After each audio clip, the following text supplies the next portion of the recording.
আমার আপনার রব আল্লাহ তাআলা জানায় দেয়, ও ঈমানদারের দলেরা খবরদার, তোমরা নিজের বাড়ি ছাড়া অন্যের বাড়ি যতক্ষণ পর্যন্ত অনুমতি না নিবা, সালাম না দিয়া, কখনোই অন্যের বাড়ি ঢোকার অনুমতি নাই। অর্ডার কাট। আর একটু জোরে কন। আল্লাহ বললেন খবরদার, অন্যের বাড়ি অনুমতি না নিয়া, সালাম দিয়া অনুমতি না নিয়া ঢুকবা না। আর নিজের বাড়ি সম্পর্কে আল্লাহ অন্য জায়গায় বলেন, ফাইদা দাখালতুম বুয়ুতা ফাসাল্লিমু আলা আনফুসিকুম তাহিয়াতাম মিন ইনদিল্লাহি মুবারাকাতান তাইয়্যিবা। আল্লাহ বলেন ফাইদা দাখালতুম বুয়ুতাম, যখন তুমি তোমার নিজের বাড়িতে প্রবেশ করবা, ফাসাল্লিমু আলা আনফুসিকুম, তোমার পরিবার পরিজন যারা আছে তাদেরকে সালাম দাও। কারণ সালামটা হলো আল্লাহর পক্ষ থেকে একটা দোয়া, সালামটা হলো আল্লাহর পক্ষ থেকে পবিত্র একটা অভিবাদন। এ বাবা, তুমি যখন সালাম দিয়ে ঢুকবা তাইলে দেখবা সংসারে শান্তি কিভাবে আসে। অন্যের বাড়ি যখন ঢুকবা, সালাম না দেয়া, অনুমতি না নেয়া, ঢোকার পারমিশন নাই, আল্লাহ পাকের অর্ডার। কেন বাবা? বলবা হুজুর আমার আপন ফুপুর বাড়ি ঢুকবো, সালাম দেবো কেন? চাচার বাড়ি ঢুকতেছি, সালাম না দেয়া ঢুকলে সমস্যা কি? ও নবীর উম্মত, তোমার ওই বাড়ির ভিতরে চাচার বাড়িতে তোমার স্বাস্থ্য বোন আছে, চাচি আছে, আছে না নাই? তারা বাড়ির ভিতরে কাজকর্ম করতে গিয়া তাদের কাপড় চুপড় এদিক সেদিক থাকতেই পারে, থাকাটাই স্বাভাবিক। তুমি ভাতিজা হয়া যদি হুট করে ঘরে বাড়ির ভিতরে ঢুইকা যাও, যায়া এমন অবস্থা পাইলা তার কাপড় চুপড় এদিক সেদিক, তাইলে তুমিও লজ্জিত হইবা, তোমার চাচি আম্মাটাও কিন্তু লজ্জিত হবে। কথা বলেন ঠিক কিনা? এই জন্য আল্লাহ পাকের বিধান, তুমি যখন ওই বাড়িতে ঢুকবা, গেটের কাছে আইসা যখন জোরে সালাম দিবা, সালামের আওয়াজ যখন তোমার চাচি আম্মা শুনবে, তোমার আপনজনরা শুনবে, বুঝতে পারবে আমার ভাতিজা অমুক আসতেছি। কাপড় চুপড় এদিক সেদিক থাকলে তাড়াতাড়ি এটা সেরে নেবে। কথা বলুন ঠিক কিনা? আপনি লজ্জিত হলেন না, তারাও লজ্জা পাইল না। এরপরে আপনার নিজের বাড়িতে ঢুকতেছেন, দাদার ঘরে ঢুকতেছেন, দাদির ঘরে ঢুকতেছেন, বাবা আপনার নিজের ঘরে ঢুকতেছেন। আপনার নিজের ঘরে শুধু আপনার ওয়াইফ আছে তাই না, আপনার মেয়েও তো থাকতে পারে। আপনার মেয়ের হয়তো ভাই এমন একটা কাজ বাজছে, কাপড় চুপড় এদিক সেদিক হয়ে গেছে, হতেই পারে, হওয়াটাই স্বাভাবিক। আপনি হুট করে ঢুকে পড়লেন, দেখলেন আপনার মেয়ের কাপড় এদিক সেদিক, তাহলে আপনি বাবা হয় লজ্জিত হইলেন, মেয়েটাও কিন্তু লজ্জা পাবে। এই জন্য ইসলাম বলে ফাইদা দাখালতুম বুয়ুতা ফাসাল্লিমু আলা আনফুসিকুম, তুমি যখন ঢুকবা, ঢোকার সময় পরিবার পরিজনকে সালাম দাও। সালামের আওয়াজ পাওয়া মাত্র কাপড় ছেড়ে নিবে, সমস্যা হবে না, লজ্জা পাবা না। শুধু তাই না, সংসারেও শান্তি হবে আমার বাবাজিরা। এর নবীর উম্মতের দল, এই জন্য এই সালামের আমল যদি আমরা চালু করে দেই, দেখবেন নিজের ঘরে শান্তি আসবে, সংসারে শান্তি, সমাজেও শান্তি আসবে। বাবা এর মায়ের নবীর উম্মতের দল, কিন্তু আমরা সালাম দিতে পারি না, লজ্জা লাগে। নিজের বাবারে কোনোদিন সালাম দিতে পারলাম না, মারে সালাম দিতে লজ্জা পাই। 30 বছর যাবৎ বিয়ে করছে, স্ত্রীকে একদিনও সালাম দেয় নাই, এরকম মুসলমান সমাজে নাই, আছে না নাই? নিজের ছেলেকে সালাম দিতে লজ্জা পায়, আছে? নিজের কর্মচারীকে সালাম দিতে দিলের ভিতরে বাজে। আমার দোকানের কর্মচারী আমি কেমনে আগে সালাম দেই? এ বাবা, এটাই যদি দিলের ভিতরে বাজে, পয়গম্বর বলেন তুমি তোর অধীনস্থকে সালাম দিতে যদি দিলের ভিতরে বাজে কেমন যেন লাগে, এটা হলো অহংকার। এই অহংকার দূর করার একমাত্র মেডিসিন দিয়েছেন পয়গম্বর। আগে সালাম দাও, অহংকার থেকে দিল পাক হইয়া যাবি। আলবাদি উবিস সালাম বারি উম্মিন কিবর, নবী বলেন আগে আগে যারা সালাম দেয় তাদের দিলটা অহংকার থেকে, ভাইরাস থেকে পাক হইয়া যায়। কি বলেন, আমাদের দিলের ভিতরে অহংকারের ভাইরাস আছে না নাই? কম বেশি সকলের মধ্যে পাওয়া যায়। বাবা নিজের কর্মচারীকে সালাম দিতে দিলে বাজে, নিজের চাইতে বয়সে ছোট সালাম দিতে দিলে কেমন যেন লাগে। এ বাবা কেমন যেন লাগে, এটাই তো অহংকারের ভাইরাস, এটাই দূর করার মেডিসিন। পয়গম্বর বলে আগে সালাম দাও। এর নবীর পাক হয়। শুধু তাই না, অন্য হাদিসে পয়গম্বর বলেন ইন্না আউলান নাসি বিল্লাহ মান বাদাআহুম বিসসালাম। খেয়াল করেন বাবা, পয়গম্বর বলেন যারা আগে আগে সালাম দেয় দিলটা তো অহংকার থেকে পাক হয়। এটা 1 নম্বরে ফায়দা। 2 নম্বর ফায়দা হলো মুসলিম শরীফের হাদিস বাবা, নবী বলেন ইন্না আউলান নাসি বিল্লাহ মান বাদাআহুম বিসসালাম। যারা আগে আগে সালাম দেয় তারা আল্লাহ তাআলার নৈকট্যতম বান্দা হইয়া যায়। আপনি যদি আল্লাহর প্রিয় হতে চান তাইলে আগে আগে আপনি সালাম দেন। আপনি বড় বক্তা সাহেব আল্লাহর যদি প্রিয় হতে চান তাহলে মুসল্লিদেরকে আগে আগে সালাম দেন। আপনি বড় মসজিদের বড় খতিব সাহেব, আপনি যদি আল্লাহর প্রিয় হতে চান তাহলে মুসল্লিদেরকে আগে সালাম দেন। আপনি মসজিদের সভাপতি, সেক্রেটারি, কেশিয়ার, আপনি যদি আল্লাহর প্রিয় হতে চান তাহলে ইমাম, মুয়াজ্জিন, খাদেমকে আগে আগে সালাম দেন। এ নবীর উম্মত, আপনি সমাজের মাতব্বর, আপনি সমাজের মোড়ল, আপনি চেয়ারম্যান, মেম্বার, আপনি যদি আল্লাহর প্রিয় হতে চান তাইলে আপনার অধীনস্থদেরকে আগে আগে সালাম দেন। পারবো তো ইনশাআল্লাহ? কি বলেন? পারবো তো ইনশাআল্লাহ? আগে আগে সালাম দেব, দিলটা অহংকার থেকে পাক হবে এবং আল্লাহ পাকের কাছের বান্দা হয়ে যাব বাবা। এই জন্য আগে আগে সালাম কেমন গুরুত্ব বাবা। নবীজির সাহাবী কিলদা ইবনে হাম্বল রাদিয়াল্লাহু তাআলা আনহু বলেন আতাইতুন নবী সাল্লাল্লাহু আলাইহি ওয়াসাল্লাম ফাদাখালতু আলাইহি। আমি পয়গম্বরের কাছে আসলাম, পয়গম্বর দরবারে ঢুকে পড়লাম। ওয়ালাম মুসাল্লিম আলাইকা, পয়গম্বরকে আমি সালাম দেই নাই, ভুলে গেছি। হঠাৎ করে আসছি, ঢুকে পড়ছি, সালাম দিলাই, ওয়ালাম মুসাল্লিম, সালাম দেই নাই। নবী বলেন ফাকালান নবিয়্যু ইরজি, নবী বলেন বের হও, এই কিলদা ইবনে হাম্বল বের হও, বের হও। ফাকুল আসসালামু আলাইকুম, তুমি বের হও এবং বলো আসসালামু আলাইকুম আদখুলু, সালাম দাও, এরপরে অনুমতি নাও, তারপরে প্রবেশ করো। কেন আগে ঢুকলা? পয়গম্বর সাহাবীকে বের করে দিয়েছেন। কত বড় কথা! সাহাবী আসছে নবীর কাছে, সালাম দিতে ভুলে গেছে, সালাম দেয় নাই। নবী বলে ইরজি, বের হও, বের হও, গেট আউট। অন্য জায়গা হাদিসে বলে লা তাআযানু লিমান লাম ইয়াবদা বিস সালাম, অনুমতি দিবা না যদি আগে সালাম না দেয়। অফিসে ঢোকার অনুমতি নাই, বাড়িতে ঢোকার অনুমতি নাই, ঘরে ঢোকার অনুমতি নাই। আগে সালাম। এর নবীর উম্মতের দল।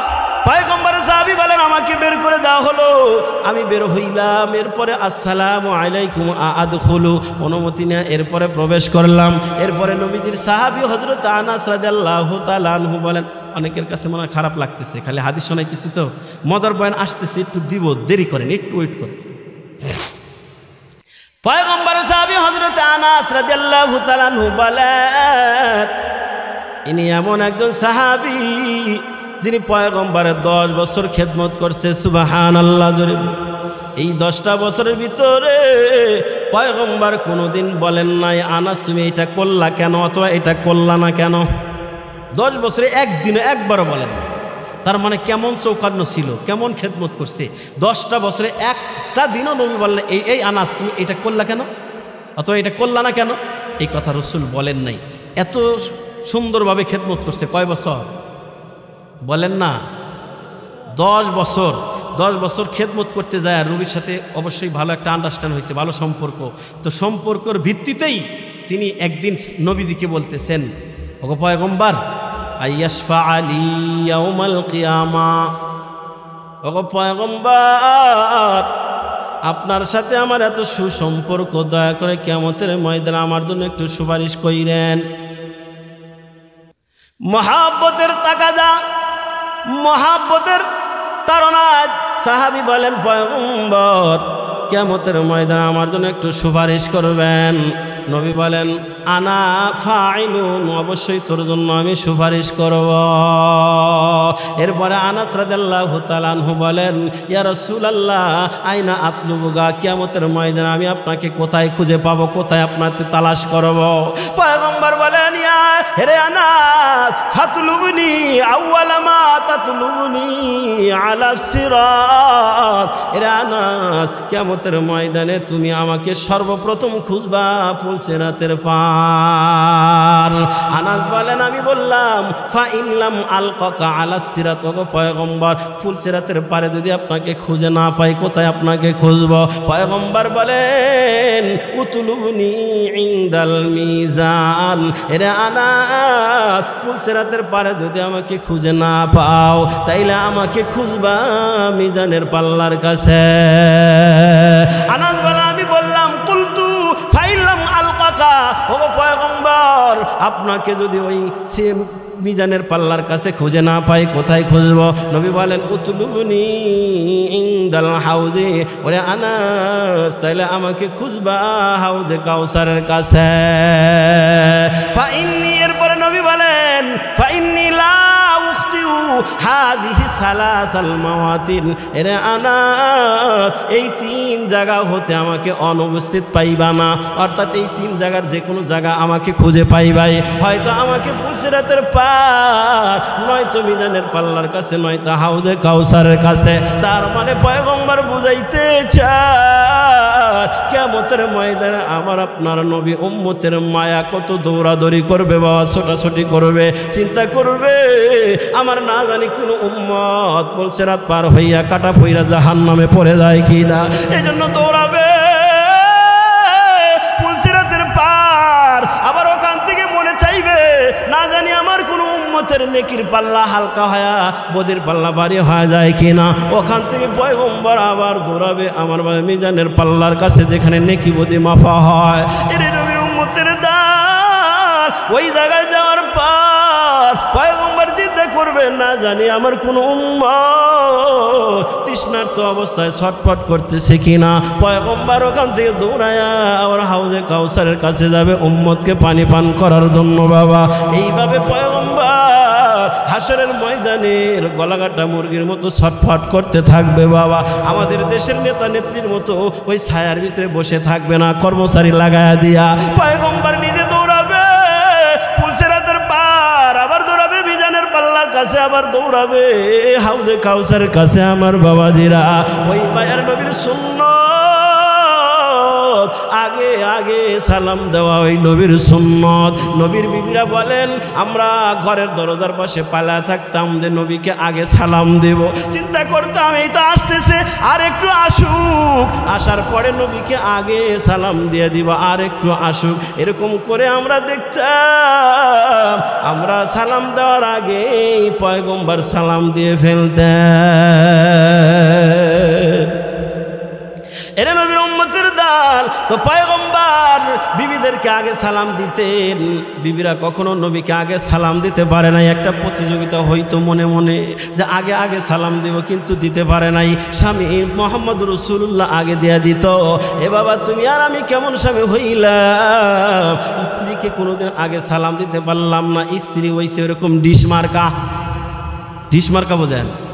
হ্যাঁ, স্ত্রী হয়েছে ওরকম ডিশ মার্কা, মানে হইল ওই যে ভারতের চ্যানেলগুলা স্টার জলসা, জি বাংলা, জি প্লাস, জি গোল্ড, এইগুলা নেই ব্যস্ত, সালাম দিবে কখন টাইম নাই, আছে না নাই?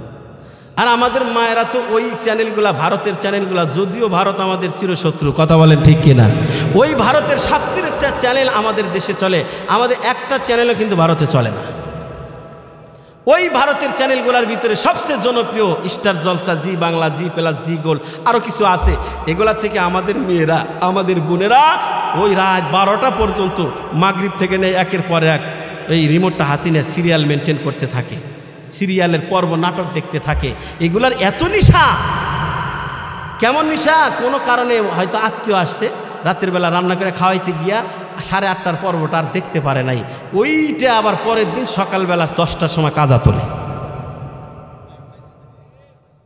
কথা বোঝেন নাই মনে হয়? ওই যে 8:30 দেখতে পারে নাই, মেহমান আসতে খাওয়াইতে গিয়া, এই জন্য সকাল 10টার সময় আবার ওটা নাকি রিপ্লে হয়, ওই সময় এটা কাজা তোলে। এই স্টার জলসার বরকতে এখন অনেক মানুষকে ঠান্ডা ভাত খাওয়া লাগে। কথা কন কেন? ওই যে জানে প্রত্যেক দিন 8:30টার সময় ঈশার নামাজ পড়ে এসে খাবার চায়, আর ওই খাবার দিতে গেলে 8:30টার পর্বটা মিস হয়ে যায়, দেখতে পারে না। এই জন্য স্ত্রী কী করে, মাগরিবের আগেই রান্নাবাড়ি কইরা সব কিছু ডাইনিং টেবিলে সুন্দর করে সাজায় রাইখা দেয়, যাতে 8:30টার সময় এসে ডিস্টার্ব না হয়। নামাজ পড়ে এসে ডাইনিং টেবিলে বসে যখন ভাতে হাত দেয়, দেখে ভাত ঠান্ডা। কী ব্যাপার জরিনার মা, ভাত রান্না করো নাই আজকে? কয় কেন, ভাত রান্না করছি তো। কয় ভাত না, দেখা যায় মনে হয় 3 দিন আগের ঠান্ডা বরফ হয়ে আছে। কয় আমি জানি, প্রত্যেক দিন এই 8:30টার সময় 8টার সময় এই আধা ঘন্টার পর্বটা দেখা ডিস্টার্ব করো, এই জন্য মাগরিবের আগেই রান্না করে রেডি করে রাখছি। এই জন্য কপালে ঠান্ডা। মাস শেষে ডিশের লাইনের বিল দেয় কারা? মায়েরা না আপনারা? কথা কয় না, মায়েরা দেয় না আপনারা দেন? ডিশের লাইনের বিল 300 টাকা দিতে কোনো সুচেরা নাই, কোনো কথা নাই। 3 বছর পরে যদি মসজিদের ইমাম সাহেবের 10 টাকা বেতন বাড়ে, আরে এত টাকাতে করবে কি, এত টাকা বাড়াইছে কেন? আছে না নাই? প্রতি মাসে 300 দিতেছে, সমস্যা নাই, কোনো কথা নাই। আর 3 বছর পরে 10 টাকা বাড়ছে, আরে এত প্রত্যেক দিনই ইমামের বেতন বাড়ার লাগে নাকি? এত টাকা দিয়ে ইমাম সাহেব করবে কি? সিনেমা হল বানাইব ইমাম সাহেব। এই হলো আমাদের সমাজের অবস্থা, কথা বলেন ঠিক কিনা? মাসের 900 টাকা, 750 টাকা, 50 জিবি নেট 1500 মিনিট ভরতেছে, কোনো কথা নাই। কিন্তু ইমামের বেতন 50 টাকার কাছে 60 টাকা হইলে ইমামের রক্ষা নাই। কথা কন। আল্লাহ সবাইকে হেদায়েত দান করুক, সকলে বলে আমিন। আমার বাবা যারা বলতেছিলাম, বাবা পয়গম্বর আর বিবিদের মধ্যে একটা অঘোষিত প্রতিযোগিতা হইতো। অঘোষিত প্রতিযোগিতা, কে আগে সালাম দিবে, কে আল্লাহর প্রিয় পাত্র হবে, এটা প্রতিযোগিতা হইতো। বাবা আমাদের সেই প্রতিযোগিতা নাই, আমাদের প্রতিযোগিতা আছে কিন্তু গুনার দিকে। কথা বলেন ঠিক কিনা? এরে বাবা, পয়গম্বরের সাহাবী ওই আনাস রাদিয়াল্লাহু তাআলা আনহু বলেন, ক্বালা লি রাসূলুল্লাহি সাল্লাল্লাহু আলাইহি ওয়াসাল্লাম, পয়গম্বর আমাকে ডাক দিয়ে বলে, ইয়া বুনাইয়া, হে আনাস, ইদা দাখালতা আলা আহলিকা ফাসাল্লিম, যখন তুমি তোমার পরিবারের কাছে যাও, স্ত্রীর কাছে যাও, ছেলে মেয়ের কাছে যাও, তোমার পরিবারের কাছে যাও, ফাসাল্লিম, পরিবারকে আগে সালাম দাও। এখন বারাকাতান আলাইকা ওয়া আলা আহলি বাইতি, কেন সালাম দিবা? বলে সালাম দিলে তোমার জন্য হবে বরকত, পরিবারের জন্য হবে রহমত। আপনি গেছেন দোকানে মোড়ে যে একটা কয়েল নিয়ে আসি, স্ত্রী কইতেছে তাহলে ভাত বাড়তেছি, আচ্ছা ঠিক আছে আমি কয়েলটা নিয়ে আসি। কয়েল আনতে গিয়ে দেখেন চা স্টলে এমন আলোচনা শুরু হয়েছে, আপনার যে প্রিয় দল তারে হারায়া দিতেছে। আপনি তখন ওখানে দাঁড়ায়া আপনি আপনার দলকে পাশ করানোর জন্য আলোচনা শুরু করলেন। এক পর্যায়ে ফেল পাস নিয়ে আপনার মাথা গরম, এদিকে রাত বেজে গেছে 12টা। এরকম হয় না? হয় না? চাষটলে এরকম এই আলোচনাই বেশি। তো রাত 12টা বেজে গেছে, এদিকে স্ত্রীও তো মাথা গরম হইতেছে, কারণ ভাত বাড়তেছে। বললো কয়েলটা নিয়েই চলে আসবো। রাত এখন 9টা, 10টা, 11টা, 12টা বেজে যায়, খবর নাই। 12টার সময় আসতেছে, এবার কয়েল নিয়ে যখন আসতেছে, ওনার মাথা তো গরম। চাষটলে ওনার দলকে ফেল করাইতে গিয়া আর পাশ করাইতে গিয়া তো মাথা এমনিই হট আছে। আর এদিকে স্ত্রী তো মাথা গরম, কারণ ভাত বাড়তেছিল, হওয়াটাই স্বাভাবিক। কথা বলেন ঠিক কিনা? তো দুই গরম, ইনি মাথা গরম নিয়ে বাড়ির ভিতরে আসছে। আসার পরে দরজার কাছে জরিনার মা, দরজা খোল। জরিনার মাও তো রাগে আছে, কারণ আসার কথা 8টা, আসছে 12টায়। রাগ হওয়াটাই স্বাভাবিক। কয় চাষটলে যা, ঘুমাও গা, যাও। হ্যাঁ তাড়াতাড়ি খোল। কয় চাষটলে যাও। কারণ মেয়ে মানুষ যদি বাঁকা হয়, নবী বলেন খুলিকত মিন জিনাইন, নারীদেরকে আল্লাহ বানাইছে বাম পাজরে বাঁকা হাড় দিয়া। এই জন্য অনেক সময় যদি সোজা করতে যান, রাগ হয়, সোজা করতে যান, ভেঙে যাবে, মানে 1 2 3 হয়ে যাবে। বুঝছেন তো? 1 2 3 বুঝছেন তো? সারাসারি হয়ে যাবে। এই জন্য অনেক সময় তাদের বাইলে বাইলে থেকে সোজা করতে হয়। তো স্ত্রী বলে দোকানে যা, ঘুমাও। একায় তাড়াতাড়ি খোল। 1বার 2বার 3বার করার পরে আপনারও রাগ, হেরো রাগ। এবার এই রাগে রাগে স্বামী কয় 1 2 3। বুঝছেন তো কি কইছে? এই 1 2 3 করার পরে এখন স্ত্রী দরজা খুলে দেয়, কয় সর্বনাশ, তুমি করলাটা কি? এখন এও কয়, হ এটা কি করলাম, সর্বনাশ। এখন এ কয় রাত বাজে 12টা, কেউ তো আর শোনে নাই, চুপ থাক, কাউরে কিছু বলিস টলিস না। এ ভাই এই ফটো আমাদের কাছে আসে তো, এই জন্য অভিজ্ঞতা থেকে বলতেছি। কয় এই কিছু আর বলিস না, কেউ তো জানে না, এই যে চলতেছে, বলুন যতদিন চলবে হালাল না হারাম? জোরে কন হালাল না হারাম? আর যদি দেরি হয়ে গেছে কোনো কারণে, আপনি যদি আস্তে করে ঘরের দরজায় সে সুন্দর করে মিষ্টি ভাষায় বলতেন আসসালামু আলাইকুম ও সালমার মা, সালামের আওয়াজ শোনা মাত্র সালমার মার যে রাগ ছিল এটা পানি হয়ে যাইতো। ঘরের দরজাটা খুইলে দে বলতো গেলা তুমি দোকানে, কিন্তু কোন পীরের মুরিদ হয়ে আসলে এত সুন্দর করে সালাম দিলা। মুস্কি হাসি দিয়া সালামের জবাব দে বলতো কোন পীরের মুরিদ হয়ে আসলা। তাইলে আর এই যে 1 2 3 হইতো না, সমাজ সংসারে অশান্তি হইতো না বাবা। এই জন্য নবী বলেন এর আনা যখন তুমি তোমার পাও তখন তুমি তোমার পরিবারকে সালাম দাও, তোমার জন্য হবে বরকত, পরিবারের জন্য হবে বরকত। তাইলে সালাম দেব তো ইনশাআল্লাহ, কি বলেন দেব তো ইনশাআল্লাহ। এবার আসেন মজার যেটা আলোচনা আমার বাজিরা। তাহলে 1 নম্বর বলতেছিলাম ইয়া আইয়ুহান নাস আফশুস সালাম, নবী বলেন ব্যাপক হারে তোমরা সালামের প্রচলন ঘটাও। এবার 2 নম্বর নবী বলেন ওয়া আতইমুত তুআম, তোমরা ব্যাপক হারে খানা খাওয়াও। হাসান ভাই যেটা হালকা একটু টাচ দিছে বাবা, এটা নবীর উম্মতের দল। আমি সূরা মুদ্দাসির থেকে তেলাওয়াত করেছি, আমার আপনার রব জানায়া দেয় জান্নাতি আর জাহান্নামীদেরকে একটা সময় এমন ভাবে আল্লাহ রাখবেন, জান্নাতীরা জাহান্নামীদেরকে দেখবে, জাহান্নামীরা জান্নাতীদেরকে দেখতে পাবে। এক পর্যায়ে তাদের ভিতরে কথোপকথন হবে বাবা। আমি আমার ভাষায় বলি একটা টক শো হবে। টকশো বোঝেন তো, টিভিতে বিভিন্ন দলের নেতারা বসে, যেই দলের নেতা ওই দলের গুণগান গায়, টকশো করে। আমি আপনাদের সহজভাবে বোঝানোর জন্য বলছি টকশো, জান্নাতি আর জাহান্নামীদের মধ্যে একটা টকশো হবে। ইয়াতাসাআলুন আনিল মুজরিমিন মা সালাকাকুম ফি সাকার। আমার বাজিরা জান্নাতীরা জাহান্নামীদেরকে জিজ্ঞাসা করবে কি ব্যাপার, একসাথেই তো পাত্রাইল বাজারে বাজার করে খাইতাম, একসাথেই চাষটলে বসে চা পান করতাম, একসাথে কত চলাফেরা করতাম, আনন্দ ফুর্তি করতাম, কি ব্যাপার আজকে আমি জান্নাতে, তুমি কেন জাহান্নামে আসছ? জাহান্নামীরা তখন এই জান্নাতীদের প্রশ্নের জবাবে আমার বাবাজিরা 4টা জবাব দিবে, 4টা কারণ দর্শাবে। বলে 4 কারণে আজকে আমরা জাহান্নামে আসছি, ওই 4টা বদগুণ তোমাদের মধ্যে না থাকার কারণে তোমরা জান্নাতে আসছ। কয়টা কারণ বলবে? বলেন না কয়টা কারণ? 4 কারণ আমি আজকে বলে শেষ করতে পারবো না বাবা। আমি যেটা বুঝাতে চাই, 1 নম্বর কারণ তারা দর্শাবে ক্বালু লাম নাকু মিনাল মুসাল্লিন। 1 নম্বর কারণ দর্শাবে হ্যাঁ ভাই ঠিক বলেছো, একসাথেই চলতাম, একসাথে ফিরতাম, একই দোকানে বাজার করে খাইতাম, একই বাজারে বাজার করতাম, এক চাষটলে বসে চা পান করতাম, খেতের আইলের সাথে খেত একসাথে সুন্দর আবাদ করতাম, কত কথাবার্তা বলতাম। কিন্তু আজান হওয়ার পর মসজিদ থেকে যখন বলতো হাইয়া আলাস সালাহ, আসো নামাজের দিকে, হাইয়া আলাল ফালাহ, আসো সফলতার দিকে, তখন তোমরা সব কিছু রাইখা মসজিদে যাইতা আর আমরা মসজিদে যাইতাম না। এটাই ছিল পার্থক্য। তোমরা মসজিদে যাইতা যার কারণে তোমরা জান্নাতে গেছো, আমরা মসজিদে যাই না। ক্বালু লাম নাকু মিনাল মুসাল্লিন।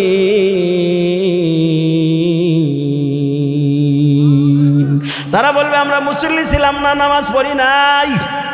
তোমরা পড়েছো শত ব্যস্ততার মধ্যে দিয়া মসজিদে হাজিরা দিছো, আমরা হাজিরা দেই নাই, এই জন্য আমরা জাহান্নামে। তাহলে কি বুঝলেন? নামাজ না পড়লে কোথায় যাওয়া লাগে? কথা কয় না, আওয়াজ ছোট হইল কে? নামাজ না পড়লে কোথায় গেছে? আর নামাজ পড়ার কারণে কোথায় গেছে? জান্নাতে। নামাজ না পড়ার কারণে কোথায় গেছে? তাহলে কি বুঝলেন? নামাজ না পড়লে কোথায় যাওয়া লাগবে? আমরা কি জাহান্নামে যাওয়ার জন্য তৈয়ার? কোথায় যেতে চাই? জান্নাতে যেতে চাইলে কি যাওয়া যাবে?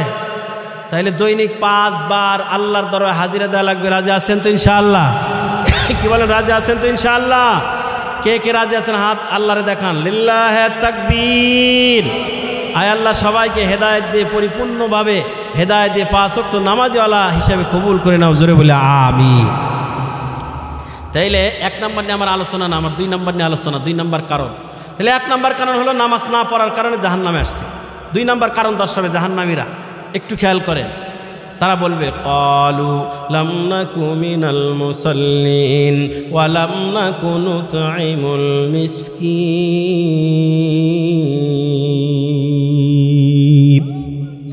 এরে বাবা, তারা বলবে 2 নম্বর কারণ বলবে, বলে তোমরা অভাবগ্রস্তদের পাশে দাঁড়াইতা, অভাবগ্রস্তদেরকে তোমরা খাওয়াইতা, অনাহারীকে আহার দিতা, বস্ত্রহীনকে বস্ত্র দান করতা, ক্ষুধার্তকে তোমরা আহার দান করতা, অভাবগ্রস্তের পাশে তোমরা সহযোগিতার হাত বাড়ায় দিতা।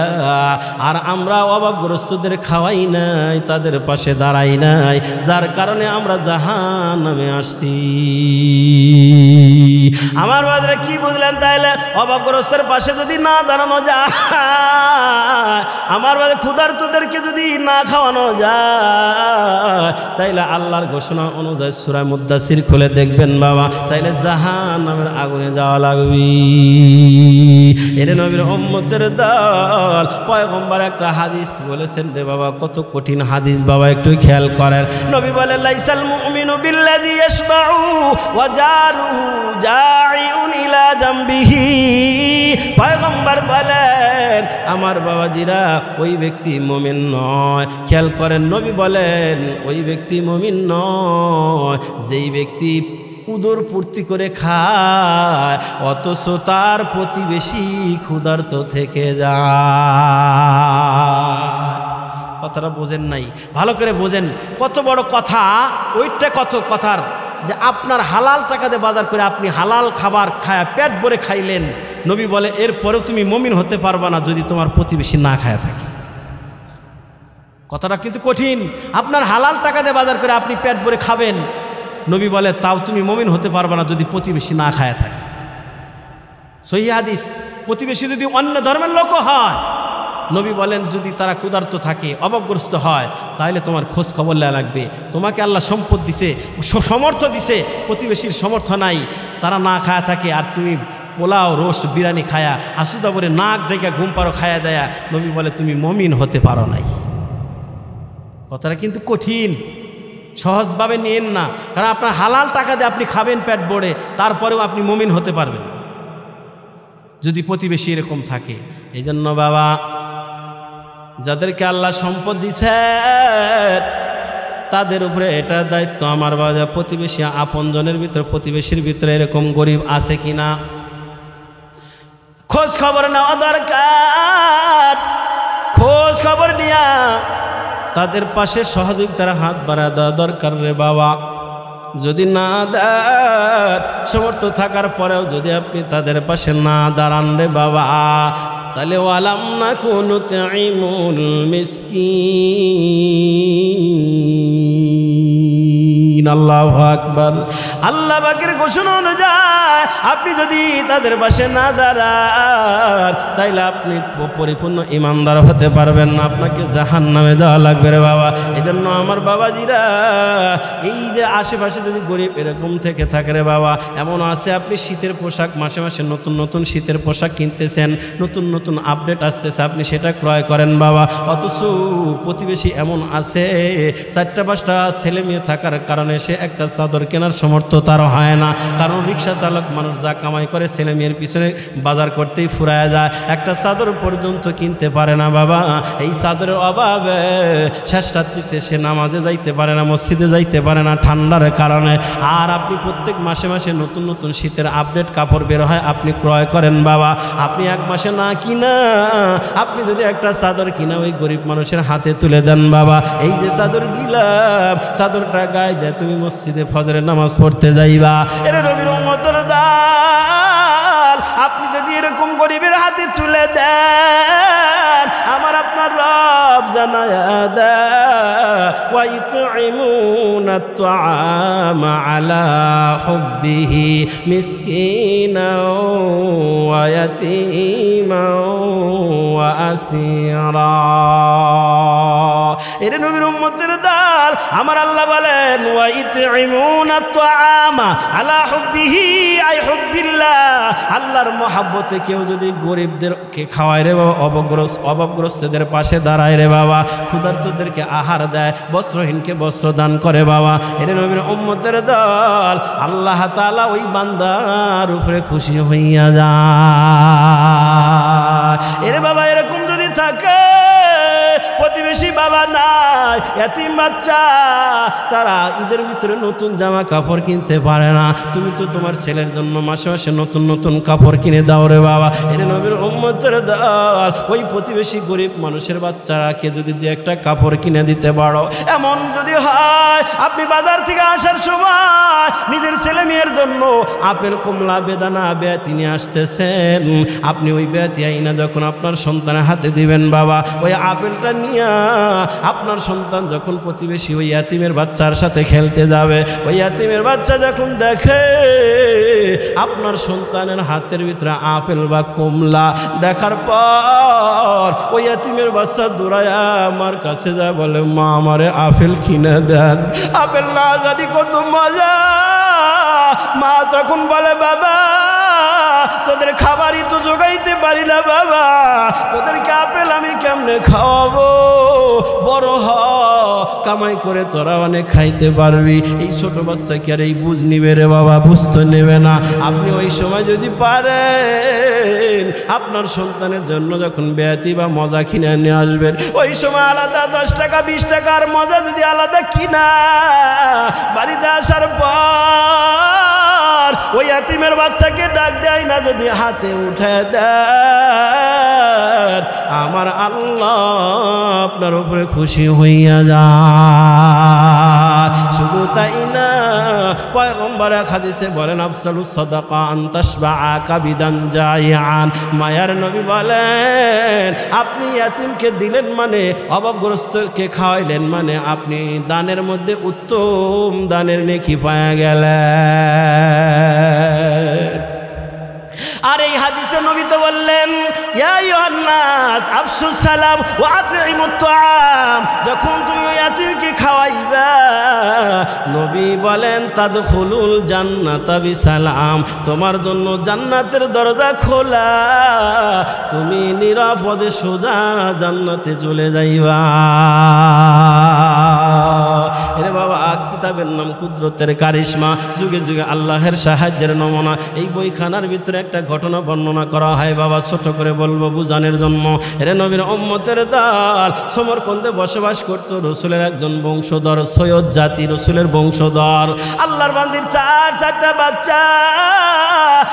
বাচ্চা ইয়াতিম, বাবা নাই, বাবা মারা গেল, 4টা বাচ্চা নিয়ে এবার আল্লাহর বান্দি রসুলের বংশধর মুসিবতের মধ্যে পড়ে গেলেন। কি করবে? আল্লাহর বান্দি তো আমাদের ডিজিটাল যুগের মাদের মতো না যে রাজমিস্ত্রির কাজ করবে বা বিভিন্ন জায়গায় চাকরি বাকরি করবে, যেহেতু নবীর বংশধর সৈয়দ জাতি আমার বাবা অবশ্যই আল্লাহওয়ালা একজন মানুষ, কথা বলেন ঠিক কিনা? আল্লাহওয়ালা রসুলের বংশধর 4টা ইয়াতিম বাচ্চা নিয়ে মুসিবতের মধ্যে পড়লেন। একবার যায় এমন সময় আসলো ইয়াতিম বাচ্চাদের মুখে আর কোনো খাবার দিতে পারে না বাবা, একদিন যায়, 2 দিন যায়, 3 দিন চলে গেল, বাচ্চাদের মুখে কোনো আহার আর দিতে পারে না মা। এর নবীর উম্মতের দল বাচ্চাগুলো কান্দে, মা আমাদেরকে খাবার দেন, মা আমাদেরকে খাবার দেন। আমাদের বাবা যখন ছিল বাবা আমাদের কোনোদিন না খাওয়া রাখে নাই মা, ও মা আমাদের খাবার দেন। মা তখন কি করবে? বাচ্চারা যদি 3 দিনকার না খাওয়া থাকে তাইলে মা কয় দিনের না খায় এটা একটু অনুমান করে বুঝে নেন বাবা।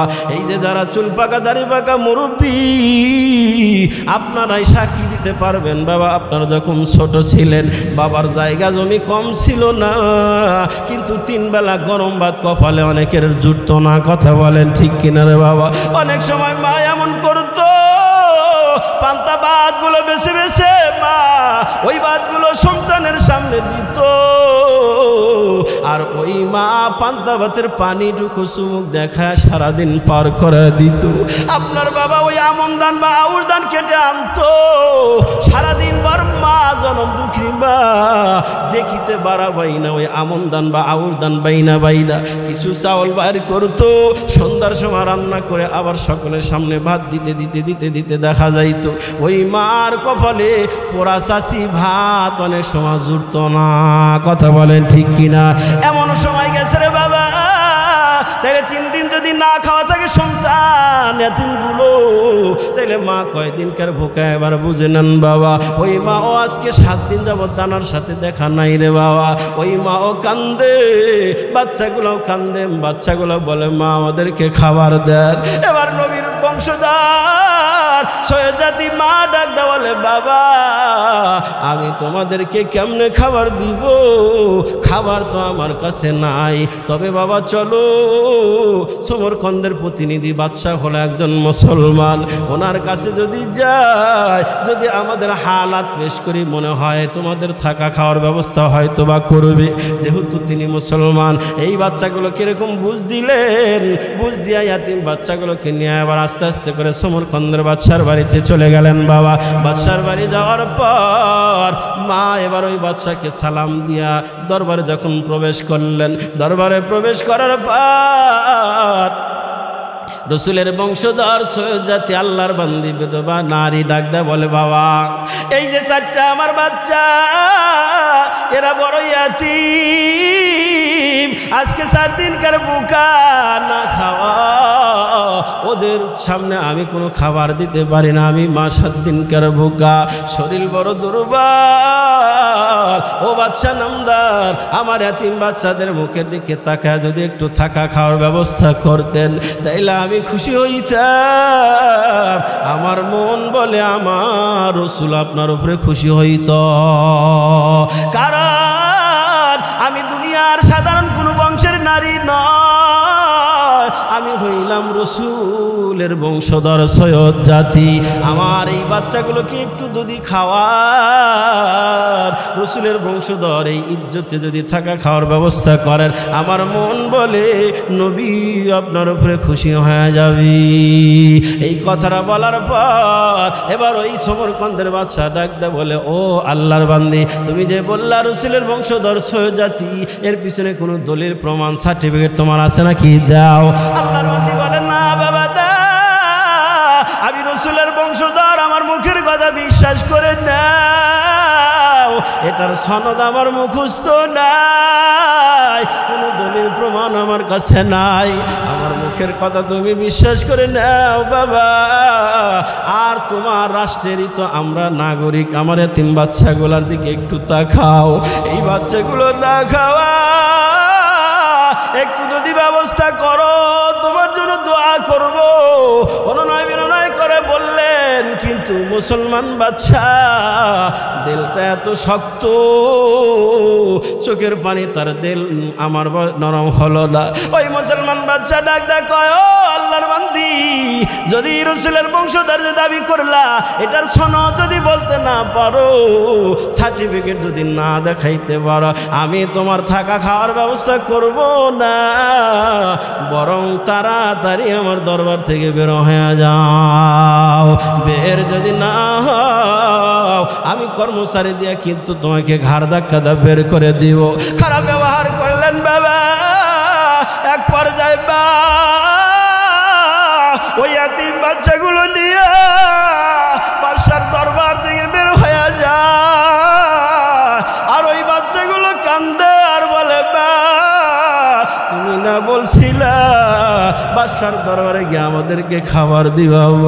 ও মা কই খাবার দাও, আমরা দুর্বল, হাঁটতে আর পারি না, শরীর তো আর চলে না, সবচেয়ে বড় যেটা 10 বছর, তার ছোটটা 8 বছর, তার ছোটটা 6, তার ছোটটা 4 বছর, এর নবীর উম্মতের দল। মা এবার কান্দে, বাচ্চাগুলাও কান্দে, মা আর কি বুঝ দিবে। মা বলে ও বাবারা এই বাচ্চা আমাদেরকে থাকা খাওয়ার ব্যবস্থা করবে না,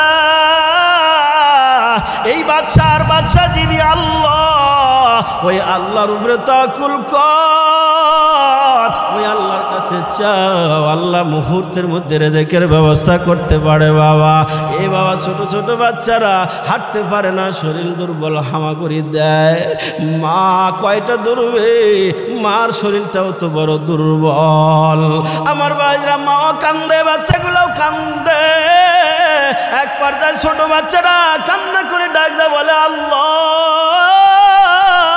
রিজিকের মালিক তুমি, আমরা কি না খা মরবো, আল্লাহ আমাদেরকে একটু থাকা খাওয়ার ব্যবস্থা তুমি করবা না? এরে বাবা রিজিকের মালিক বলেন নাকি? আর একটু জোরে বলেন নাকি? ওয়ামা মিন দাব্বাতিন ফিল আরদি ইল্লা আলাল্লাহি রিজকুহা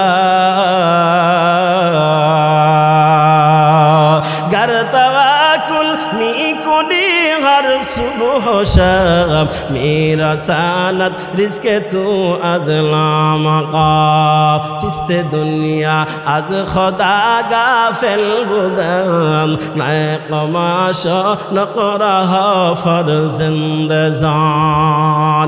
এর নবীর উম্মতের দাল বাচ্চাগুলাও কান্দে, মাও কান্দে, কোনো রকম হাত ধরে হামাগুড়ি দিয়া বাদশার বাড়ি থেকে বের হয়ে চলে গেলেন বাবা। বাড়ি থেকে নামার পর একটু দূরে যেতে না যেতে আমার বাবাজিরা অন্য ধর্মের এক বান্দার সাথে দেখা হয়ে গেল। আমার এই বাচ্চাগুলো ইয়াতীম, বাবা নাই, আজকে কয়েকদিনকার বুকা, আমি নিজেও কয়েকদিনকার না খাওয়া। গেছিলাম আমার জাতি ভাই মুসলমান বাচ্চার বাড়ি, আমার এতিম বাচ্চাগুলার থাকা খাওয়ার ব্যবস্থা করার জন্য অনুরোধ করলাম, কিন্তু তিনি অনুরোধ রাখলেন না। আমি আমার পরিচয় দিলাম যে আমি রসুলের বংশধর সৈয়দ জাতি, এই পরিচয় দেওয়ার কারণে যেন আমার আরও ওখান থেকে রেজেক উঠে গেল। সে বলে এর সনদ যদি আমি দিতে না পারি, সার্টিফিকেট না দিতে পারলে থাকা খাওয়ার ব্যবস্থা করবে না। আমার সনদ মুখস্থ নাই, সনদ দিতে পারি নাই, এই জন্য সে আমার এতিম বাচ্চাদের থাকা খাওয়ার ব্যবস্থা করে নাই। এবার ওই হিন্দু মানুষটা ডাক দেখায়, মা তুমি যদি কিছু মনে না করো তোমার একটা কথা বলতে চাই। মা কি বলতে চান বলেন? কয় শোনো, তুমি যার বংশের পরিচয় দিলা আখিরি জামানার নবী মুহাম্মদ রাসূলুল্লাহর বংশধর সৈয়দ জাতি মা, আমিও যদিও হিন্দু কিন্তু এই মানুষটাকে বড় সম্মান করি, কন্যা মারহাবা। এ বাবা সব হিন্দু কিন্তু সমান না, সব হিন্দুই কিন্তু ইসকনের সদস্য না, সবাই কিন্তু সন্ত্রাসী ইসকনের সদস্য না, কথা বলেন ঠিক কিনা? এটা নবীর উম্মতের দল। 5 আগস্ট বিপ্লবের পর আমরা মুসলমানরা হিন্দুদের মূর্তিঘর পাহারা দিলাম, নিরাপত্তা দিলাম, ফলে আমাদের প্রতিদান হিসেবে আমাদের আইনজীবী সাইফুল ভাইকে হত্যা করে লাশ উপহার দিল, কথা বলেন ঠিক কিনা? এরপরেও আমরা ধৈর্য ধারণ করেছি, কারণ এটাও তো ওই পরাজিত শক্তির হলো একটা ষড়যন্ত্র, তাদের পথে আমরা পা দিই নাই, ধৈর্য ধারণ করে আছি। আমরা হিন্দুদেরকে কোথাও বাইরা মারি নাই, কথা বলেন ঠিক কিনা? এর নবীর উম্মতের দল খুব গভীর ষড়যন্ত্র চলতেছে আমাদের দেশ নিয়ে, এজন্য সজাগ থাকা লাগবে। ওই ষড়যন্ত্রের একটা অংশই তো হলো ইজতেমার ময়দানে ঘুমান্ত মানুষকে আঘাত করে মারলো, এটাও একটা ষড়যন্ত্র। আমার ভাইরা, ওই হিন্দু মানুষরা অত্যন্ত দিলওয়ালা মানুষ, ভালো মানুষ। উনি বলেন, মা কিছু যদি মনে না করো, তোমার এই বাচ্চাগুলো নিয়া, এই ইয়াতীম বাচ্চাগুলো নিয়ে আমার বাড়ির মেহমান হয়ে যাও। সুবহানাল্লাহ। কথাটা বলার পর আল্লাহর বান্দা এতস্ততা করতেছিল, কি বলবে? এর মধ্যে ওই আল্লাহর বান্দা ডাক দিয়ে বলে, মা শুনে নাও, তুমি যেহেতু মুসলমান, আমি হলো অন্য ধর্মের, তোমাকে আমার সাথে এক পাকে খেতেও হবে না, এক ঘরে থাকতেও হবে না, তোমাকে আমি আলাদা থাকার জন্য রুম দিব, তোমাকে আলাদা বাজারঘাট আলাদা করে দেব, খুঁটি বাটি যা লাগে সব আলাদা ক্রয় করে দিব, তুমি আলাদা থাকবা, আলাদা রান্না বাড়া কইরা তোমার সন্তানদের কিনে থাকবা, খাওয়া। ও মা যদি কিছু মনে না করো, আমার বাড়ির মেহমান হয়ে যাও। এইভাবে বলার পর আল্লাহর বান্দী রাজি হয়ে গেলেন। এতিম বাচ্চাগুলো নিয়ে তার বাড়ি মেহমান হয়ে গেলেন। সুবহানাল্লাহ জোরে বলে। তার বাড়িতে যাওয়ার পর আল্লাহর বান্দা বাজারে চলে গেলেন। বাজারে গিয়ে খুঁটি বাটি যা লাগে সব ক্রয় করে নিয়ে আসলেন। বাজার ঘাট করে নিয়ে আইসা আল্লাহর বান্দির হাতে দিয়ে বললেন, মা এই নেন, আপনি রান্না করে আপনার সন্তানদেরকে খাওয়ান। এবার মা চুলায় যখন ভাত উঠে দেয়, চারটা বাচ্চা চুলার চতুর্দিকে বৈশা আমার বাজারে খালি বলে, মা তাড়াতাড়ি দাও। আমরাও ছোটবেলায় এরকম দেখেছি, করেছি। ক্ষুধার কারণে অনেক সময় নানির কাপড় হাতে পেঁচাইতে পেঁচাইতে অর্ধেক কাপড় খুলে ফেলতাম, তাড়াতাড়ি খাবার দাও। এর নবীর উম্মতের দাল বাচ্চাগুলো কান্দে, মা তাড়াতাড়ি দাও। মা তাড়াহুড়া করে ভর্তা ছানা দেয়, ভাত রান্না করে। এবার মা ওই এতিম বাচ্চাদের সামনে দেয়। বাচ্চাগুলো প্রথম লোকমা ভাত মুখে দেওয়ার পর এবার বাচ্চাগুলো আল্লাহর কাছে দোয়া করে, আল্লাহ যিনি আমাদের থাকা খাওয়ার ব্যবস্থা করলো, মার কাছে শুনতে পাইলাম এই লোকটা নাকি জাহান্নামের কাতারের মানুষ, এই লোকটা নাকি অন্য ধর্মের মানুষ। আল্লাহ যেই মানুষটা আমাদের থাকা খাওয়ার ব্যবস্থা করলো, আল্লাহ আমরা দোয়া করি এই মানুষটাকে মুসলমানদের খাতায় লেখা নাও, এই মানুষটাকে জাহান্নামের লিস্টি থেকে নাম কাটাইয়া জান্নাতের লিস্টিতে নাম উঠায় নাও। এরা নবীর উম্মতের দাল এইভাবে চলতেছে। কিছুদিন পর ওই মুসলমান বাদশাহ স্বপ্নে দেখতেছেন অতীব সুন্দর একটা ফুলের বাগান, ওই বাগানের ভিতরে সুন্দর একটা প্রাসাদ বিল্ডিং দেখা যায়। ওই বিল্ডিং এর সামনে সুন্দর একটা চেয়ারের ভিতরে বসা, অতীব সুন্দর চেহারার অধিকারী একটা মানুষ বসা, হাতের ভিতরে একটা চাবি দেখা যায়। স্বপ্ন থেকে মুসলমান বাদশাহ ওই চেয়ারে বসা মানুষটাকে জিজ্ঞেস করে, মান আংতা, আপনি কে, পরিচয় দেন দয়া করে। এবার চেয়ারে বসা মানুষটা ডাক দেখো, আতা আরিফু মান আনা, তুমি কি আমাকে চেনো না, আমি কি? এবার ওই মুসলমান বাচ্চা ডাক দেখো, আমি কেমনে চিনবো, আমি আপনাকে জীবনেও তো কোনোদিন দেখি নাই। কাইফা আরিফু মান আনতা লাম আরা ক্বাবলা হাযা কত্তু, আমি আপনাকে কেমনে চিনবো, জীবনে কোনোদিন তো আপনাকে দেখি নাই, দয়া করে যদি পরিচয় দিতেন। এবার চেয়ারে বসা মানুষ সুন্দর করে তার পরিচয়টা ওপেন করে বলে, ওরে যুবক, আমি দুনিয়ার কোনো সাধারণ মানুষ নয়, আনা মুহাম্মাদুর রাসূলুল্লাহ সাল্লাল্লাহু আলাইহি ওয়াসাল্লাম, আমি দুনিয়ার কোনো সাধারণ মানুষ নয়, আমি হইলাম আখিরি জামানার নবী মুহাম্মদুর রাসূলুল্লাহ সাল্লাল্লাহু আলাইহি ওয়াসাল্লাম। পরিচয় দেওয়ার পর এবার মুসলমান বাদশাহ মনে মনে বড় খুশি হয়ে গেছে, আনন্দিত হয়ে গেছে। খুশি হইয়া জিজ্ঞেস করে, পয়গম্বর, আপনাকে স্বপ্ন থেকে দেখলাম, আমার কপালটা কত না জানি ভালো। ওগো পয়গম্বর, আপনার হাতের ভিতরে দেখা যায় চাবি, পিছনে দেখা যায় সুন্দর একটা বিল্ডিং। ওগো পয়গম্বর, বিল্ডিংটা কিসের প্রাসাদ? আপনার হাতের ভিতরে চাবি, এটা কিসের চাবি? এবার পয়গম্বর বলেন, আমার পিছনে যেই বিল্ডিং দেখা যায় এটা দুনিয়ার কোনো বিল্ডিং নয়, এটা হলো জান্নাতের একটা বালাখানা। এবার মুসলমান বাচ্চা ডাক দেওয়ালে, হুজুর, আপনার হাতে যে চাবি, এটা আপনি কি করবেন? এই চাবিটা কিসের চাবি? এবার পয়গম্বর স্বপ্নযোগে বলে, এই চাবিটা হলো এই প্রাসাদের তালার চাবি, এই চাবি হলো আমি একজন মুসলমানকে দেব। জোরে বলেন না সুবহানাল্লাহ। কথাটা বলার পর মুসলমান বাদশাহ মনে মনে আনন্দিত হইয়া পয়গম্বরকে বলেন, হুজুর, আমি একজন মুসলমান, দয়া করে এই প্রাসাদের চাবিটা তাহলে আমারে দিয়া দেন। কথাটা বলার পর পয়গম্বর বলে, তুমি যে দাবি করলা তুমি একজন মুসলমান, এর পক্ষে দলিল প্রমাণ থাকলে দাও। কথাটা বলার পর মুসলমান বাদশাহ এবার হাউ মাউ করে কান্না করে দেয়া বলে, হুজুর, আমি একজন মুসলমান, এই শেষ করে নেন। আমি যে মুসলমানের পিছনে কোনো দলিল প্রমাণ সার্টিফিকেট তো আমার নাই, আমি দিব কেমনে? এবার পয়গম্বর বলে, ও আহাম্মক শোন, তোর কাছে আমার বংশধর সৈয়দ জাতি একজন আল্লাহর বান্দি আসছিল 4টা এতিম বাচ্চা নিয়ে। আমার বংশধর পরিচয় দেওয়ার পরে দলিল প্রমাণ দিতে না পারার কারণে ওই এতিম বাচ্চাদের মুখের দিকে তাকাইয়া থাকা খাওয়ার ব্যবস্থা তুমি করো নাই। তো দলিল না দেওয়ার কারণে থাকা খাওয়ার ব্যবস্থা যদি না করো, তুমি যে মুসলমান দাবি করলা এর পিছনে সার্টিফিকেট না দেয় কেমনে বালাখানার চাবি চাও? তোমার কি লজ্জা করে না?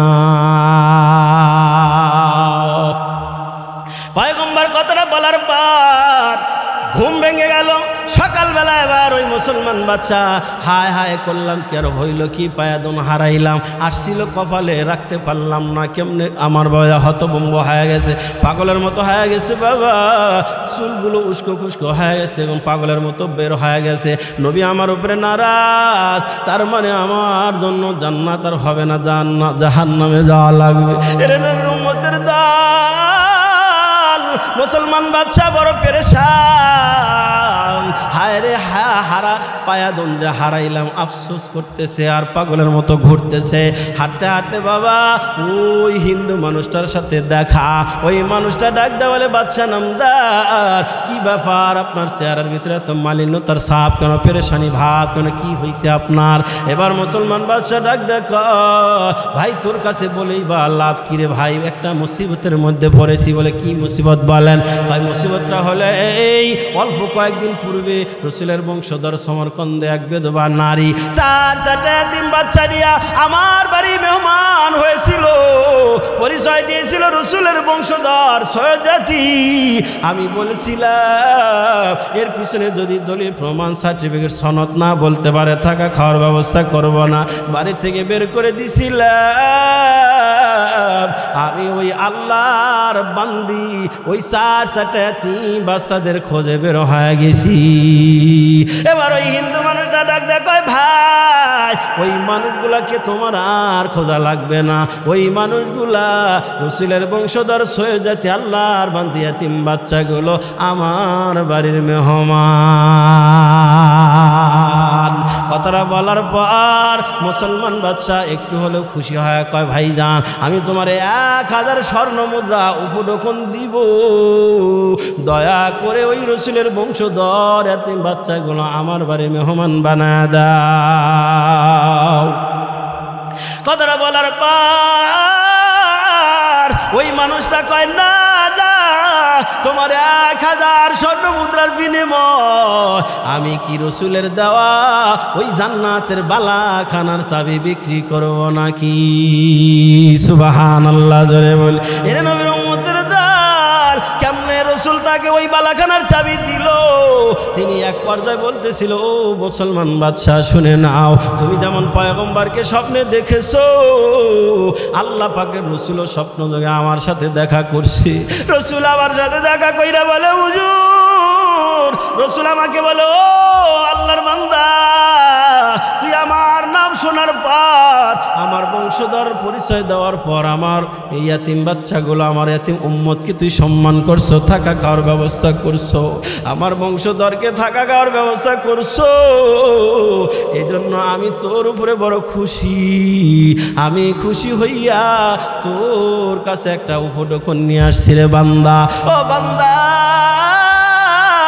এই অবস্থায় তো উপঢৌকন দেওয়া যায় না, দয়া করে তুই কালেমা পড়ে মুসলমান হ। সুবহানাল্লাহ।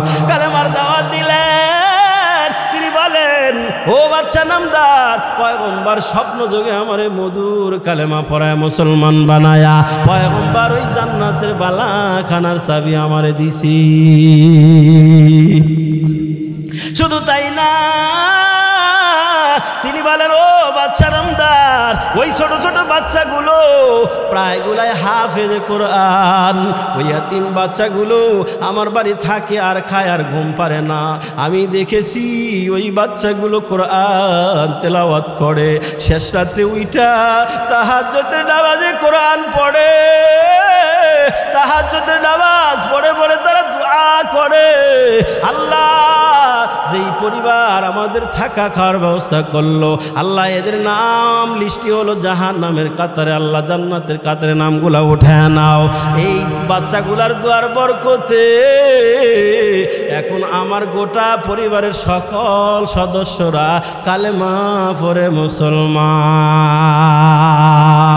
ওই বাচ্চাগুলোর দোয়ার বরকতে আমার গোটা ফ্যামিলি, জাহান্নামের ফ্যামিলিটা এখন সবগুলাই জান্নাতি ফ্যামিলি হয়ে গেছি। ও মুসলমান বাচ্চা, তোমার উপটকন নিয়া আল্লাহ পাকের রসুলের এই মেহমানগুলা তোমাকে দিতে আমি পারবো না। এবার আল্লাহর বান্দা নিরাশায় চলে গেল।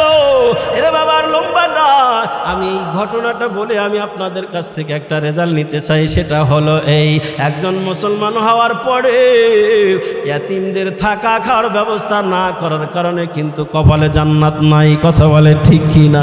পক্ষান্তরে অন্য ধর্মের মানুষ রসুলের বংশধর ইয়াতিম বাচ্চাগুলোকে ইজ্জত করে থাকা খাওয়ার ব্যবস্থা করার কারণে আল্লাহ পাক তার রসুলের মাধ্যমে স্বপ্ন যোগে তারে কালেমা পড়ায়া মুসলমান বানায়া আর দুনিয়া থেকে ওই জান্নাতের বালা খানার চাবি রসুলের মাধ্যমে হাতে দিলেন। এই জন্য আমার আপনার রব সূরা মুদ্দাসিরের ভিতরে জানা যায়, ওয়ালাম নাকুনু তুইমুল মিসকিন।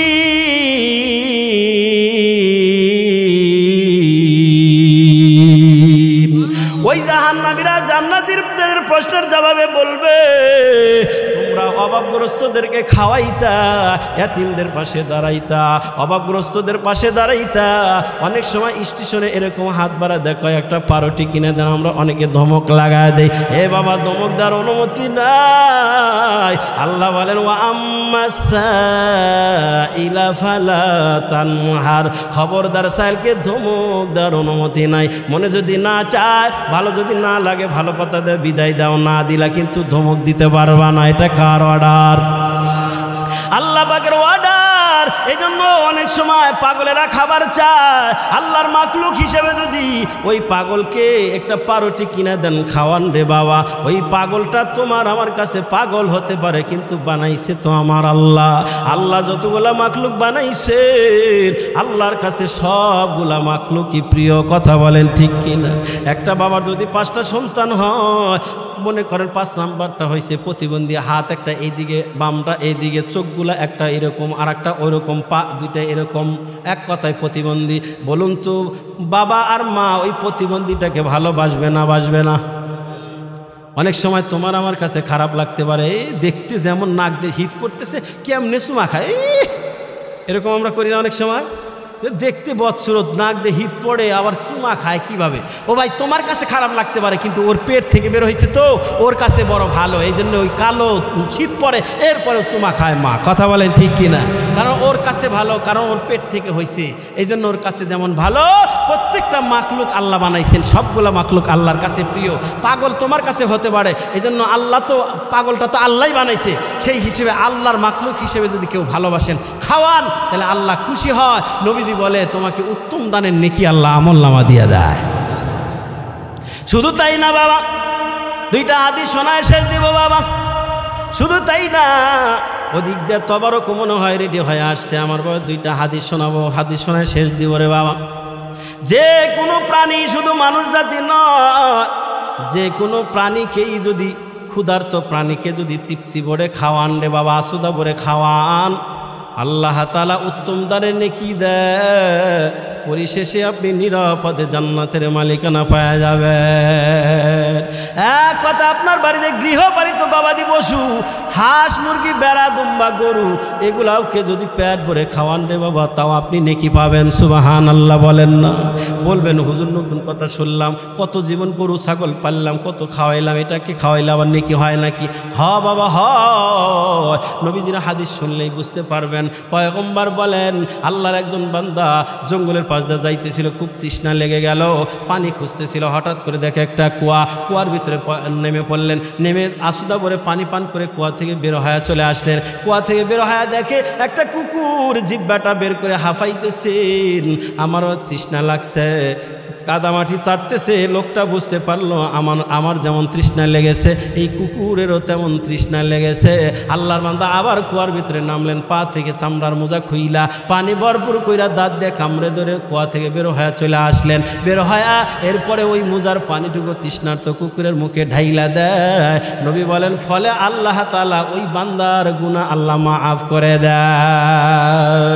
কথাটা এতটুকু বলার পর সাহাবায়ে কেরাম বলেন, ক্বালু ইন্না লানা ফিল বাহাইমি ইয়া রাসূলুল্লাহ। ওগো নবী, এই প্রাণীর ব্যাপারে, প্রাণীদের সাথে ভালো ব্যবহার, প্রাণীদেরকে খাওয়াইলেও কি নেকি হয়? নবী বলেন, ফি কুল্লি কাবিদিন রতবাতিন আজরুন। নবী বলেন, প্রত্যেকটা প্রাণীর ব্যাপারে আল্লাহ তোমাদেরকে নেকি দেয়। এটাও যদি বুঝে না আসে বাবা, এই হাদিসটা বহুবার শুনছেন, বুখারীর হাদিস। একটা পতিতা নারী তৃষ্ণার্ত কুকুরকে পানি পান করানোর জন্য আল্লাহর জান্নাতে হয়ে গেছে। এটা শোনেন নাই মনে হয়? জোরে কোন শুনছেন না শোনেন নাই? আমি আপনাদের কাছে জানতে চাই, কুকুর মনে হয় 5 ওয়াক্ত নামাজ পড়ে, ওযু করে, রোজা রাখে মনে হয়, হজও করে মনে হয়, কিছুই করে না। তাহলে কুকুর হলো প্রাণীদের মধ্যে একটা নিকৃষ্টতম প্রাণী, শরীয়তের পরিভাষায়, কথা বলেন ঠিক কিনা? ওইটাকে খাওয়াইলে যদি পতিতা নারী জান্নাতি হয়, ওই কুকুরকে পানি পান করাইলে যদি জীবনের গুনাহ মাফ হয়, আপনার বাড়ির গৃহপালিত গবাদি পশু, বেড়া বকরি গরু, এগুলা ওর চাইতে কম দাম না? অপবিত্র না পবিত্র? ওর চাইতে বড় উত্তম। আর সাহাবায়ে কেরাম তো জিজ্ঞাসাই করলেন, ইন্না লানা ফিল বাহাইমি আজরান। ওগো পয়গম্বর, চতুষ্পদ প্রাণীর ব্যাপারে, প্রত্যেকটা প্রাণীর ব্যাপারে কি আমাদের নেকি দেয়? নবী বলেন, ফি কুল্লি কাবিদিন রতবাতিন আজরুন। প্রত্যেকটা প্রাণীর ব্যাপারে আল্লাহ তোমাদেরকে নেকি দেয়। সুতরাং আপনার বাড়ি গবাদি পশু, বেড়া বকরি, এদেরকেও যদি পরিতৃপ্ত করে খাওয়ান রে বাবা, তাইলেও আল্লাহ আপনার আমলনামা নেকি দেয়। এই জন্য বাবা, এই যে অনুষ্ঠান করেন, নিজেরা খাবার খান, খাওয়ার পরে এই যে হাড্ডি, এরপরে কাটা, এই যে উষ্টা জিনিসগুলো, এগুলা পানির ভিতরে না ফালায়া শুকনা জায়গা রাইগা, ভালো একটা জায়গা রাইখা দেওয়া। কারণ ওইগুলার গোশত খাইলাম আমরা, আর ওই হাড্ডিগুলা খাবারের জন্য আল্লাহ এক প্রকারের প্রাণী বানা রাখছে এই দুনিয়াতে। তারা হলো জিন জাতি। রাতের বেলা ওই জিন জাতি আইসা ওই হাড্ডি যখন উঠাবে, যেই হাড্ডির সাথে যেই পরিমাণ গোশত আপনি খাইছেন বাবা, জিন ওই হাড্ডিটা উঠাইয়া বিসমিল্লাহ বলে যখন মুখে নেয়, অটোমেটিক আল্লাহ কুদরতিভাবে ওই পরিমাণ গোশত হাড্ডির সাথে আল্লাহ দিয়া দেয়। এই জন্য ওগুলা জিন জাতির খাবার। এরপরে কুকুর আছে, এরপরে শ্রীগাল, বিড়াল আছে, এদের খাবার পানির ভিতরে না ফালায়া সুন্দর জায়গায় যদি ফালান, এগুলাও খাওয়াইলে আল্লাহ আপনার আমলনামা নেকি দেয়। আর একটা হাদিস বলে শেষ বাবা, নবী বলেন, দাখালাত ইমরাআতুন নার ফি হিররাতিন রাবাতাহা ফালাম তুতি'মহা ওয়ালাম তাদাহা তাকুলু মিন খাশাশিল আরদি। নবী বলেন, দাখালাত ইমরাআতুন নার, একজন মহিলা জাহান্নামে গেছে, ফি হিররাতিন, কেন বলে একটা মাদি বিড়ালকে বাইদা রাখছিল। মাদি বিড়াল তো চেনেন, বিড়াল চেনেন না? মাদি বিড়াল বাইদা রাখছিল।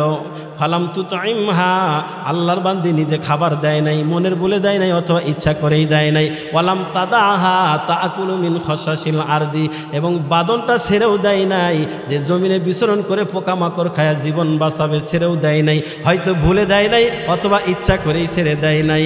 এইভাবে কষ্ট দিয়া মারার কারণে নবী বলেন, ওই আল্লাহর বান্দি জাহান্নামী হয়ে গেছি। আমি আপনাদের কাছে জানতে চাই বাবা, বিড়াল তো নামাজ পড়ে, রোজা রাখে, কোরআন তেলাওয়াত করে নাকি? না, ওই বিড়ালকে বাইদা রাখার কারণে নিজে খাবার দেয় নাই, ছেড়েও দেয় নাই, পোকামাকড় খায় জীবন বাঁচবে তাও দেয় নাই, যার কারণে আল্লাহর বান্দী জাহান্নামে হয়ে গেছে। বাবা কি বুঝলেন?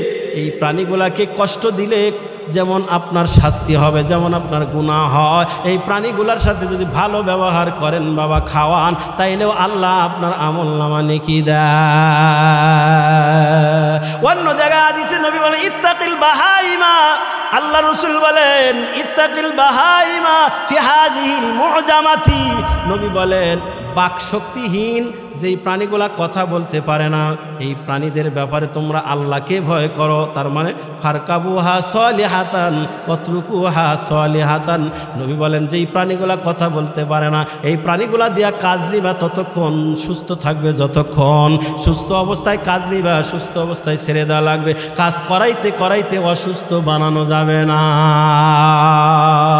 এই জন্য আমার মন বলে, এই হাদিস যেদিন আমি পাইলাম সেদিন থেকে আমার মন বলে যারা ঘোড়ার গাড়ি চালায় ওদের কেন জুইরা আসে না। আমার মন বলে রয় তুবি আই নাইয়া, আমি একদিন দেখছি একটা ঘোড়ার উপরে আমার ইউক্যালিপটাসের গাছ উঠে দিছে অনেকগুলা, এতটি উঠাইছে গোড়া পারতেছে না, এ বাবা উষা উঠাইতে পারতেছে না, বারবার চেষ্টা করতেছে, কিন্তু ওই বেচারা ঘোড়াকে লোহার একটা চাবুক বানাইছে, লোহা দেয়া চিকন রডের মতো, ওইটাতে বাইরাইতে বাইরাইতে জায়গায় জায়গায় চামড়া ছিঁড়া ফেলায় রক্ত বের করছে আমার সামনে। আমি বললাম ভাই এই ঘোড়াকে আর মাইরেন না, ওটাও তো প্রাণী, কথা বলতে পারে না, এতগুলা গাছ উঠাই দিছেন, ও তো বারবার চেষ্টা করতেছে কিন্তু উঠাইতে পারতেছে না, এরপরে এইরকমভাবে মারতেছেন, মারতে মারতে অসুস্থ বানাইলেন। অথচ নবী বলে ফারকাবুহা সলিহাতান, কতক্ষণ কাজ নিবা, সুস্থ থাকবে যতক্ষণ, সুস্থ অবস্থায় কাজ নিবা, সুস্থ অবস্থায় ছেড়ে দেওয়া লাগবে। আপনি তো বাইরেতে বাইরেতে অসুস্থ বানাইলেন, এজন্যই তো আমার মন বলে আপনাদের জুড়ে আসে না। সবাই আবার এক না, কিছু আছে তো যেই পরিমাণ খাওয়ানো দরকার ওই পরিমাণ না খাওয়াইয়া এত পরিমাণ গাছ বোঝা উঠাইয়া দেয়, আর এরকম মারে, মারতে মারতে চামড়া কেটে রক্ত বের করে দেয়। এটা নবী বলে ইত্তাকিল বাহাইমাল মু'জামাতি, যারা কথা বলতে পারে না বোবা প্রাণীদের ব্যাপারে আল্লাহকে ভয় করে। এই জন্য আমার বাবাজিরা সাবধান, আমার বাবাজিরা, এই যে যারা বোবা প্রাণী, আপনার গৃহপালিত পশু, এদের সাথে যদি ভালো ব্যবহার করেন, আপনি ধরতে পারেন নাই বিদায় সুইটা গিয়ে একটু দৌড়াদৌড়ি করছে, পরে ধৈরা মায়ের দেয়, এরকম গৃহস্থ আছে না? ও যদি বুঝতো তো তাহলে গরু হইতো না, তাহলে তো মানুষই হইতো। তো এই বোঝে নাই দেখে তো দৌড় পাচ্ছে, আর ধৈরে নিয়ে হায় রে মায়ের দেয়, এরকম করা ঠিক না, গুনাহ হয়, আল্লাহ অসন্তুষ্ট হয়। বরং ভালো ব্যবহার করা। আমার বাবাজিরা যেই কথা আমি বুঝাইতে চাইলাম, দ্বিতীয় নম্বরে যেই গুণ আল্লাহ পাকের যে আয়াতে কারিমা আল্লাহ বুঝাইলেন, ওয়ালাম নাকু নুতঈমুল মিসকিন, মিসকিন মানে অভাবগ্রস্ত। এই অভাবগ্রস্তদের পাশে দাঁড়ানো। পাশে দাঁড়ানো মানে কি? ওইখানে দাঁড়ায় রয়েছে, আপনি পাশে যা খাড়া হইলেন, এটা নাকি কি বুঝাইলাম? সহযোগিতার হাত বাড়ায় দেওয়া, বুঝছেন তো? যার যেটা দরকার ওইটা দেওয়া। আল্লাহ পাক যেন আমাকে আপনাদের সব ভাইকে কথাগুলো বুঝে আমল করার তৌফিক দান করে। এই যে আজকে ভাই মরহুম আজহারের ছেলেরা তার বাবার মাগফিরাত কামনায় যে আয়োজন করছে, খাওয়াইল মানুষকে, এটা নিঃসন্দেহে একটা ভালো কাজ, ঠিক না? জোরে কোন ভালো না খারাপ? ভালো কাজ। হাদিসের কথা নবী বলেন আফজালুস সাদাকা আন তাশবাআ কাবিদান জায়াআন, যারা তৃপ্তি সহকারে মানুষকে খাওয়ায়, এই খাওয়াইলে আল্লাহ পাক তাকে উত্তম দানের নেকি দেয়। আর এই হাদিসে 4 গুণের দ্বিতীয় নাম্বার গুণ হলো ওয়া আতঈমুত তাআম, আল্লাহ পাক যারা খাবার খাওয়ায় তাদেরকে হাদিসের শেষে বলে তাদখুলুল জান্নাতা বিসালাম, নিরাপদে আল্লাহ জান্নাতে দিবে। এর 4টা গুণ শেষ করে দিই 1 মিনিট। একটা বলছি আফসুস সালাম, ব্যাপকভাবে সালাম দেওয়া, সালামের উপরে দীর্ঘ টাইম আলোচনা করছি। 2 নাম্বার ওয়া আতঈমুত তাআম, খাবার খাওয়ানো, এটা নিয়েও অনেক টাইম আলোচনা হলো।